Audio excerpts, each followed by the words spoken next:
waa qayb labaad oo ku saabsan heesaha geela loo qaado kolka lagu foogan yahay hawlihiisa kala duwan.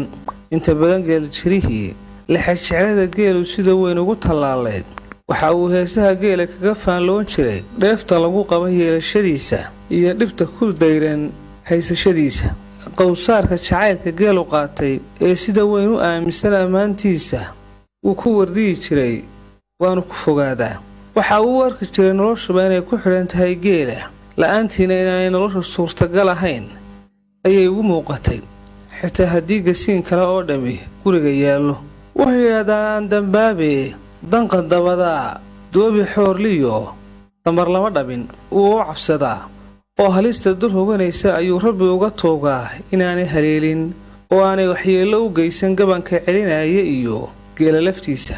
inta uu soo carraabinayo ee uu xeradiisa ku soo simayo waxa uu ku hayaa farta wadnaha. col mahigaana oo qaada ayuu ka sakateeyaa, ama in libaax aan laga soo xaraysani uu warjeefo ayaa cabsi weyn ku haysa. kolkaasuu digriga iyo allabariga carrabka ku hayaa. wuxuu yidhaahdaa goortu waa galab, wiilku waa gaban, kuuma sida gudin guulow kuu magan. ceelasha geela laga waraabinaya qaarkood si xun bay u samaysan yihiin, shabaashooduna aad bay u dhib badan tahay oo cidhiidhiga ay leedahay dartood ayaa muddo kooban loogu daalaa looguna dakaamaa. ninka geela waraabinaya waxa uu u sheegay geela inaanu si dhib yar ku waraabin ee uu daaliyo dakaan badan kula kulmo oo ku waxyeeloobo. isagoo u caddaynaya waxa uu yidhaahdaa way cadibi jiray meel cidhiidhi ah oo rag ka cabsaday waygu celin jiray. dheefta aan soodinta lahayn ee geela laga helaa way badan tahay oo lama koobi karo. nin kastaa wuxuu jecel yahay sidii uu ku yeelan lahaa geel. yeelashada geelana waxaa la socotaa halisaad u badan oo aan la jimayn karin. nin kastaa wuxuu hiyiga ku hayaa sidii uu geel u tabcan lahaa oo ay xeradiisa uga dareeri lahaayeen fadhiyo dununucaya. ninka geela haystaa ma xasilo oo sahal meeluma fadhiista ee hubiyo ciidan waxa uu hayo ayuu ku xeeraa oo ku ilaashadaa. suub ninkii dhaqay seexan waayo soodh la goday iyo siiqa la hor socay. mar kale ayuu yidhaahdaa halay helidaa hoodaloo lehe yaa ku hayn kara, oo uga jeedo dhibta kugu xeeran yeelashadaadu oo waxaan cidina xamili karin, oo wax ciidanku iyo colka qaadayaa ay mar walba meel dhow ka eeganayaan oo ka ilbaadsanayaan. marka shubaasha la joogo ee geela biyaha loogu shubayo darka ma hawl yara. daalka iyo dhibaatooyinka faraha badan ee waraabka geela lagala kulmo ayuu qowsaarku ka cawdaa oo ka halanhalaa. daalka iyo xanuunka saameeyey jidhkiisa ayuu qeexaa oo u sheegaa waraabkeeda inaanu sahaliyo si fudud hayne dhibta uu u qaayibayo ay badan tahay. dabeeta kolkaasuu yidhaahdaa hadba garan baan gundhiyaayo hadba gacan baan kuugu guraya. ma dhib yara ninka geela waraabinaya hawsha iyo culayska saaran, daalka, dakaanka iyo dhibaatada lagala kulmo shubaasha geelu ma yara. shubaashu ragga jidhkooda waxa ay badaa burbur iyo gamiin badan oo uu la calaacalo. waa nin dheel ku waraabinaya ama wadaan soo jiidaya. geela uu waraabinayaana ay tiro badan yihiin, halkastaana ay u baahan tahay inay biyaha ka miigato foosta iyo wixii ka badan. geelu waraabka koowaad ka sokow waxa uu leeyahay durduur ama rakaa dambe oo uu geelu biyaha ku sii qaadanayo inta uu afka ka cabbayo. marka laga yimaada inta biyaha shirkiisa gelaysa ayaa iyaduna aan qiyaas lahayn. isagoo daalka iyo feedha jabka uu qabo isu dhowraya ayaa haddana duruufta taallaa ay qasbaysaa inuu xanuunkiisa ilaabo si geeliisu uu u dhargo oo biyo badan uu goobta uu kaga fulo. feedha dhiman bay dhaami leedahay, anna dhabarkiiyo meel dhexdaasoon jeer u dhacay baan dhowr isleeyahay.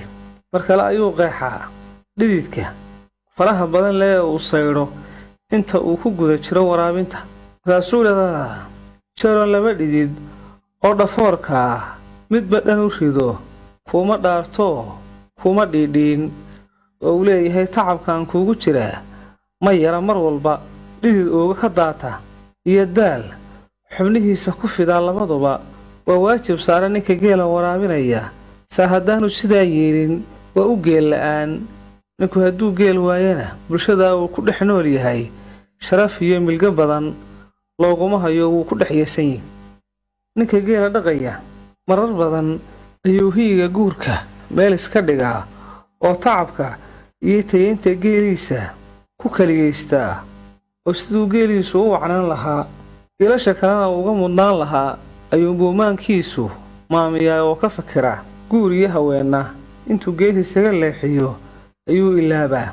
ninku waa og yahay da'da ku socota iyo xilliga haya, hase ahaatee xilliga ku socda waxaa kaga mudan oo kaga miisaan culus xerada geeliisa oo mar walba buuxda oo taya ahaan iyo wanaag ahaanba u dhammaystiran.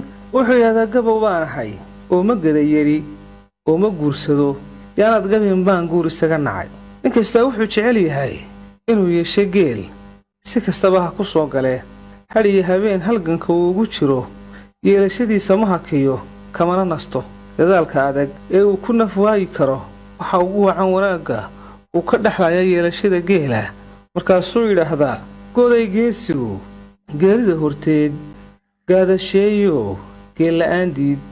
jacaylka iyo xidhiidhka soke ee ka dhexeeya ninka geela haya iyo geela laftiisa lama qiyaasi karo. sida uu geela yahay ayuu dareemaa waxa uu geelu tabanayo, haraadka, gaajada iyo xanuunka ku soo kordha. geela waa uu fahmaa geel jiruhu inta hasha iyo guud ahaan geela xerada ku sugani yahay midaan xasiloonayn, isaguna ka shakama nagaado. inta geelu soo jeeda wuu la soo jeedaa, inta hasha kaarka iyo kaalka uu ku dhidban yahayna isaga qudhigiisana xumadiyo xanuun aan xad lahayn ayaa ku ogan oo ku shidan. kolkaasuu yidhaahdaa xalaan gooday goohi kaa baxay gam i waayo xalaan gogoshii gaar isaga dhigay. in badan guurka waa uu ka meeraystaa ninka geela lihi, sababtoo ah inuu geeliisa si sahla ku bixiyo ma doorbido. in badan buu ka meeraystaa gabadha uu geela ka bixinayana inay noqoto gabadh hablaha ka sheegan ama ina boqor oo kale mooyaane inan kalena geeliisa uma quulo. gaari gabadhii laga bixiyaa waa mid baasoo waa mid boqor dhalay.